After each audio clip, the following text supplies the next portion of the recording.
예전에 그 2차 세계대전 당시에 그 헝가리의 나치 수용소에서 이런 일이 있었습니다. 그 수용소에는 그 수용소의 오물을 처리하는 공장이 하나가 있었습니다. 수용소 포로들이 그 공장에서 그 오물을 처리하는 그런 노동을 했습니다.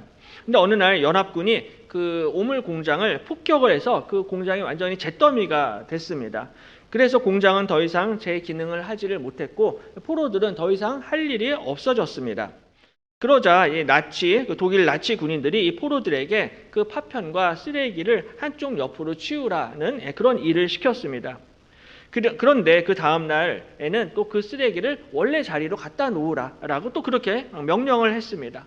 그런데 또 그 다음 날에는 그 쓰레기를 또 다시 건너편 자리로 또 갖다 놓으라라고 명령을 하는 거예요.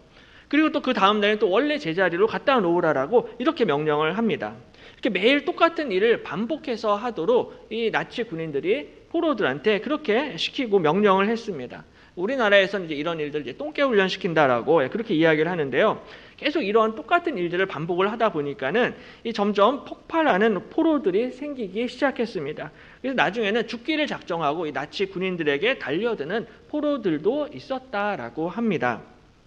이처럼 의미 없는 일을 날마다 반복하는 것은 인간에게 있어서 견디기 어려운 고통입니다. 날마다 똑같은 일을 한다라는 것, 아무런 의미 없이 목적 없이 한다라는 것이 절대로 쉽지가 않습니다. 얼마 전에 식사를 하려고 이제 냉면집에 간 적이 있었는데요. 그 식당 앞에 보니까는 동물을 키우는 식당이었습니다. 그래서 그 새장이 있었고 새장에는 새들도 있었고요. 그리고 그 옆에는 다람쥐 케이지, 다람쥐 철창도 있었습니다.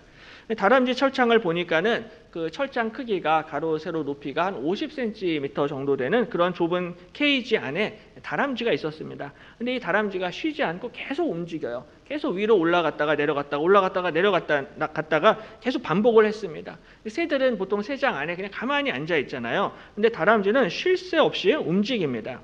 근데 그 케이지 천장에 올라가면은 그 천장이 막혀 있으니까는 그 올라가지 못하고 다시 떨어집니다. 그 떨어지면 또 다시 올라가고 이 일을 거의 뭐 1초, 2초마다 계속해서 반복을 하는 모습을 보았습니다. 그래서 그 모습을 보면서 다람쥐는 저렇게 키우면은 너무 좀 다람쥐가 힘들 것 같다라는 생각을 했습니다. 철창에서 이 다람쥐가 벗어나고 싶어도 벗어날 수 없고 정말 똑같은 일들을 계속 오르락내리락 이 일들을 계속해서 반복을 해야 하는 굉장히 좀 어려운 모습이었습니다. 그렇게 되면은 다람쥐 입장에서도 좀 많이 답답할 것 같았습니다. 다람쥐도 그 정도라면은 사람은 말할 것도 없을 것입니다. 다람쥐처럼 쳇바퀴 돌듯 돌아가는 인생은 지칠 수밖에 없고요. 무기력해질 수밖에 없습니다. 목적이 없는 삶은 비극으로 끝날 수밖에 없다라는 것입니다. 나는 왜 사는가? 나는 왜 존재하는가? 내가 존재하는 이유, 존재하는 목적이 무엇인가? 라는 이 질문은 인간에게 있어서 피하고 싶어도 피할 수 없는 인간의 가장 근본적인 질문이고 숙제다라고 할 수가 있습니다. 왜냐하면 대부분의 사람들은 의미 있는 인생을 살고 싶어 하기 때문에 그렇습니다. 맨날 똑같은 일을 하고 맨날 똑같은 쳇바퀴 돌듯이 그렇게 돌아가는 인생이 아니라 뭔가 목적이 있고 의미 있는 인생을 살기 원하는 것이 인간의 본성이기 때문입니다. 오늘 본문을 보면요. 최초의 인간인 아담과 하와도 자신들의 존재, 자신들이 지음받은 존재 목적, 존재 이유가 있는데요. 이 존재 목적을 올바로 이해하지를 못해서 하나님 앞에 범죄하게 되고 에덴 동산에서 쫓겨나게 됩니다. 그래서 이 시간에는 잠시 오전 설교에 이어서 하와의 범죄 장면을 살펴보면서 이 인간의 존재 목적이 무엇인지 함께 같이 말씀을 나누도록 하겠습니다. 창세기 3장에서 이 뱀이 등장을 하는데요. 이 뱀은 하나님이 지으신 들짐승 중에서 가장 간교하다라고 그렇게 소개하고 있습니다. 뱀이 간교한 이유는 인간에게 거짓말을 너무 잘 하기 때문에 그렇습니다. 거짓말을 하는데 거짓말이 항상 진실을 섞어서 절반의 진실을 섞어서 거짓말을 하고 인간을 미혹하고 인간을 속이기 때문에 이게 넘어가기가 쉽습니다. 그래서 오전에도 말씀을 나누었지만 하나님이 그 선악을 알게 하는 나무의 열매만 빼놓고 모든 나무의 열매는 자유롭게 먹어라라고 말씀을 하셨습니다. 그런데 뱀은 정반대로 하나님이 모든 나무의 열매를 먹지 말라 하시더냐라고 이야기하면서 하나님의 말씀을 왜곡하고 교묘하게 이야기하는 이 뱀의 간교한 모습을 볼 수가 있습니다. 이 마귀가 뱀을 유혹을 하는데요. 하나님을 깎아내리고 반면에 사람은 굉장히 사람을 위하는 것처럼 달콤하게 속삭입니다. 그래서 5절에 너희가 그것을 먹는 날에는 너희 눈이 밝아져 하나님과 같이 되어 선악을 알 줄 하나님이 아심이니라 라고 말씀을 합니다. 뱀이 하와를 굉장히 위하는 척 선악과를 먹으면 너의 눈이 밝아질 거야. 밝아져서 너는 하나님처럼 될 수 있고 선악을 알 수 있어. 분별할 수 있어 라고 달콤한 속삭임을 합니다. 뱀의 거짓말이지만 이 거짓말은 굉장히 달콤한 거짓말입니다. 그래서 결국 하와가 이 속임수에 넘어가서 선악과를 따먹게 됩니다. 선악을 안다라는 것은 선악을 단순히 아는 것에서 끝나는 것이 아니라 선악을 선택하고 선악을 판단하는 것을 의미합니다. 그래서 알다라는 히브리어가 야다인데요. 이 야다의 단어의 뜻 가운데는 선택하다라는 뜻이 있습니다. 그러므로 선악을 안다라는 것은 선악을 판단하는 기준이 하나님이 아니라 내가 선과 악을 판단하는 기준이 되겠다라는 의도를 가지고 있습니다. 선악을 분별하고 선악을 판단하는 일은 너무나 좋은 일입니다. 절대로 나쁜 일이 아닙니다. 성경을 보시면요, 곳곳에 선악을 지혜롭게 잘 분별하라라고 우리에게 권면하고 말씀하고 있습니다. 그래서 솔로몬 왕이 하나님 앞에 기도할 때 이렇게 기도합니다. 누가 주의 이 많은 백성을 재판할 수 있사오리이까? 듣는 마음을 종에게 주사 주의 백성을 재판하여 선악을 분별하게 하옵소서라고 기도합니다. 하나님이 이 기도를 기뻐하셨어요. 솔로몬 왕은 돈과 재물과 명예를 구했던 것이 아니라 처음에는 선악을 분별할 수 있는 지혜를 주십시오라고 기도했습니다. 이렇게 솔로몬 왕이 기도했을 때 하나님이 이 기도를 기뻐하시고 그에게 재물을 주셨을 뿐만 아니라 부귀, 영화와 모든 것들을 솔로몬 왕에게 선물로 주셨습니다. 그러므로 선악을 분별하고 선악을 판단하고 선악을 아는 것은 별 문제가 되질 않습니다. 근데 문제는 그게 하나님이 기준이 되는 것이 아니라 내가 선악을 판단하는 기준이 된다는 데에 문제가 있는 것입니다. 하나님의 말씀이 기준이 되는 것이 아니라 내 생각과 내 감정과 내 느낌이 선악의 기준이 되겠다라는 그것이 바로 죄인 것입니다. 그래서 이때부터 인간은 자기중심적인 생각과 사고방식을 가지고 죄 가운데 빠지게 되었습니다. 마치 사사시대에 당시 이스라엘 백성들이 전부 다 자기 소견에 옳은 대로 행하였던 것처럼 이제는 하나님의 뜻, 하나님의 생각, 하나님의 소견이 아니라 전부 다 사람들마다 자기 소견에 옳은 대로 생각하고 행동합니다.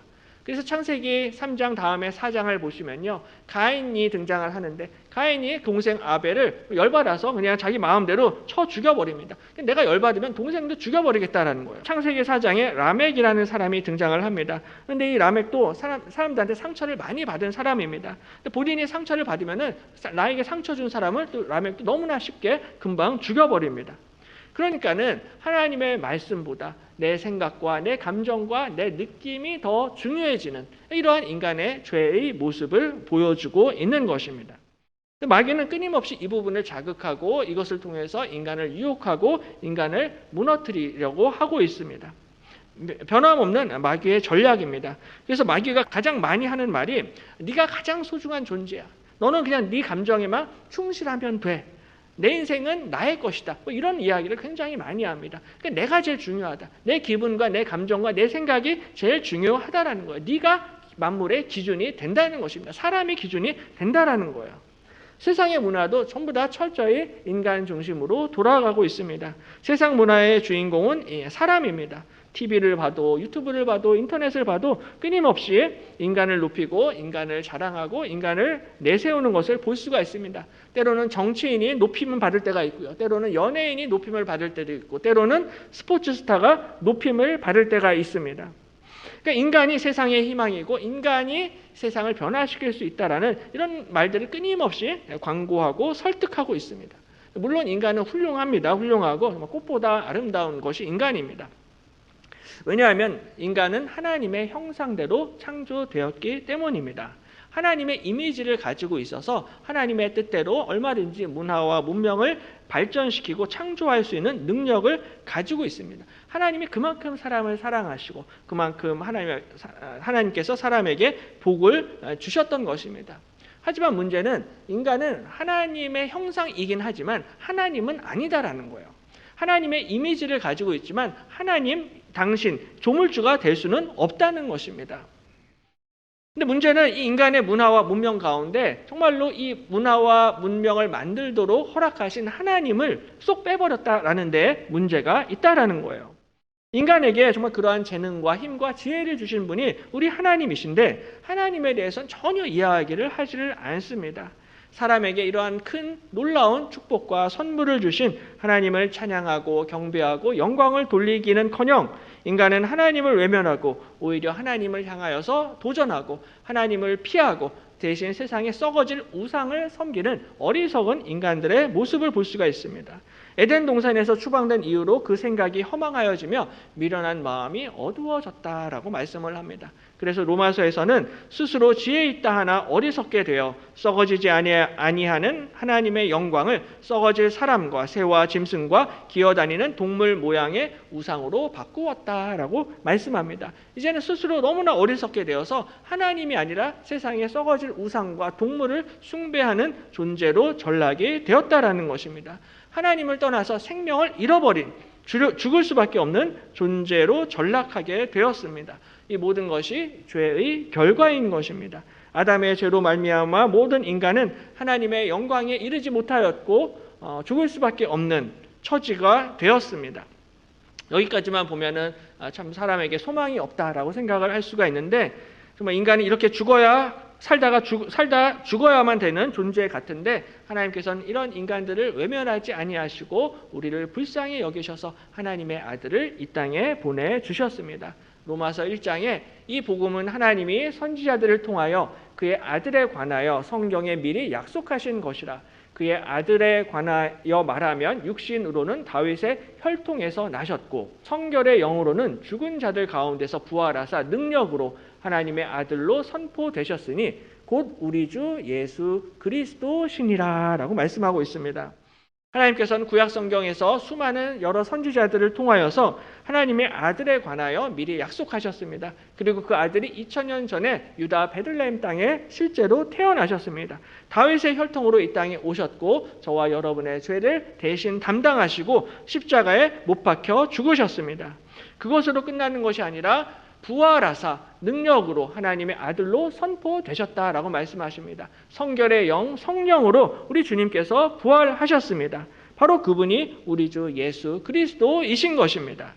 누구도 하나님의 아들 예수 그리스도를 믿는 자는 그 어떠한 사람도 값없이 의롭다 하심을 얻게 될 것이고 하나님의 자녀가 되는 놀라운 권세와 복을 주시는 것입니다. 이것이 바로 우리가 믿는 예수 그리스도의 은혜의 복음입니다. 그러므로 사도 바울은 내가 복음을 부끄러워하지 아니한다라고 담대하게 선포합니다. 내가 복음을 부끄러워하지 아니하노니 이 복음은 모든 믿는 자에게 구원을 주시는 하나님의 능력이 됨이라 말씀합니다. 복음에는 하나님의 능력이 있습니다. 모든 영혼들을, 모든 믿는 자를 구원할 수 있는 놀라운 능력이 복음에 있다라는 것입니다. 그러므로 우리에게 영원한 생명, 우리에게 영원한 구원을 주시는 하나님께 감사와 찬송과 영광을 돌리는 것이 마땅하다는 것입니다. 로마서 1장 25절에 이는 그들이 하나님의 진리를 거짓 것으로 바꾸어 피조물을 조물주보다 더 경배하고 섬김이라. 주는 곧 영원히 찬송할 이시로다. 아멘으로 고백하고 있습니다.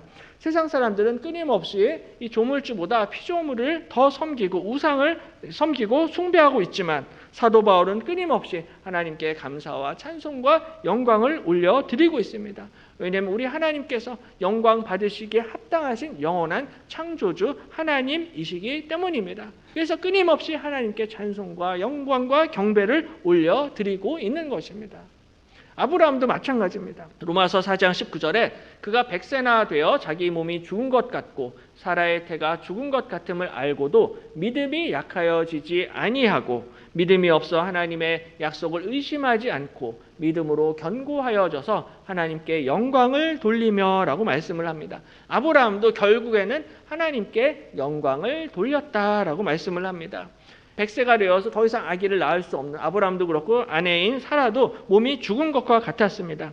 생명의 능력이 사라졌는데 놀라운 것은 그 가운데서 아브라함의 믿음이 약하여지지 않았습니다. 하나님의 약속을 의심하지 않았습니다. 오히려 믿음으로 견고하여져서 하나님께 영광을 돌렸다라고 말씀을 하고 있습니다.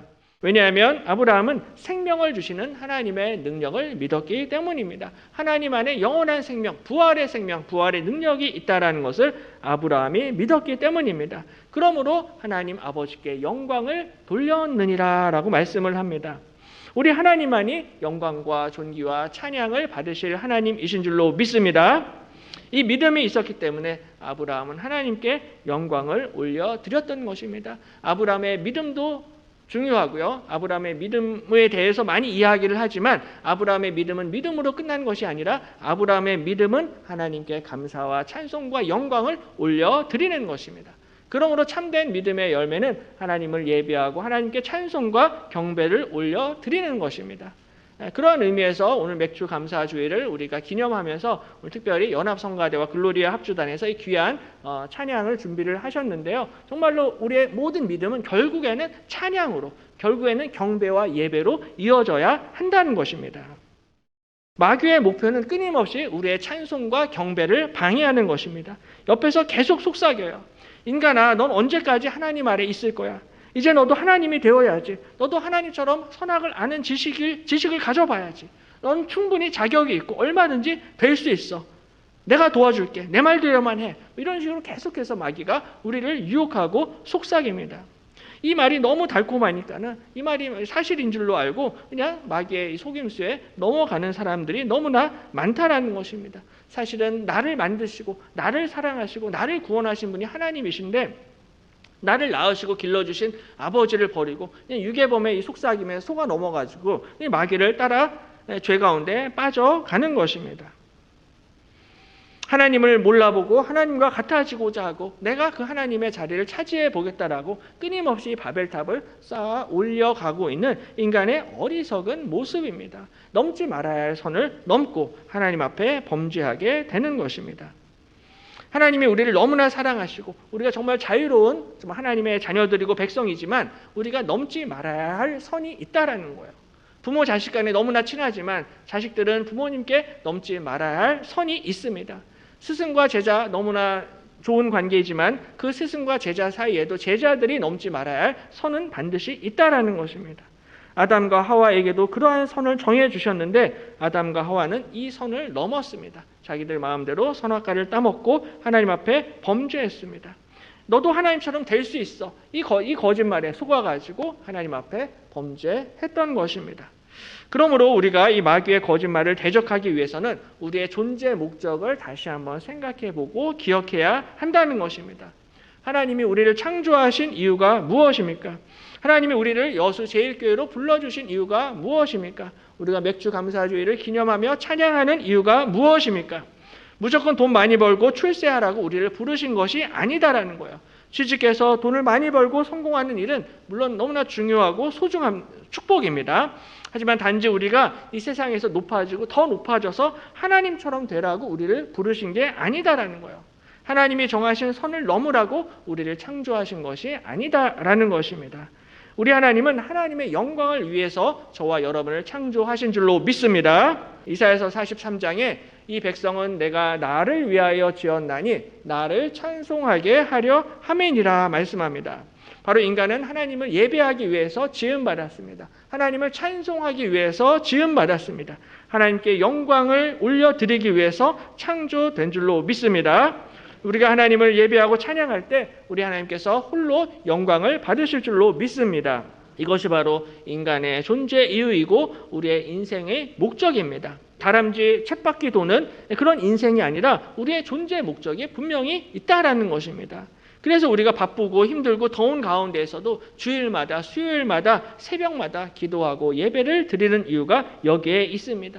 이것도 해야 되고 저것도 해야 되고 할 일이 많지만 인생 최고의 우선순위는 하나님을 예배하는 것인 줄로 믿습니다. 인간은 하나님의 영광을 위해서 지음받았습니다. 하나님을 기뻐하고 하나님을 사랑하고 하나님을 찬송하게 될 때 그때 인간이 가장 행복하게 되고 인간이 참된 삶의 목적을 찾게 된다는 것입니다. 그러므로 이번 한 주도 우리 옆에서 우리를 유혹하는 이 마귀의 거짓말에 넘어가지 마시고 정말 먼저 이 공예배와 기도회에 집중하시고 하나님만 섬기시고 하나님만 찬양하고 경배하시는 우리 모든 성도님들 되시기를 주님의 이름으로 간절히 축원합니다.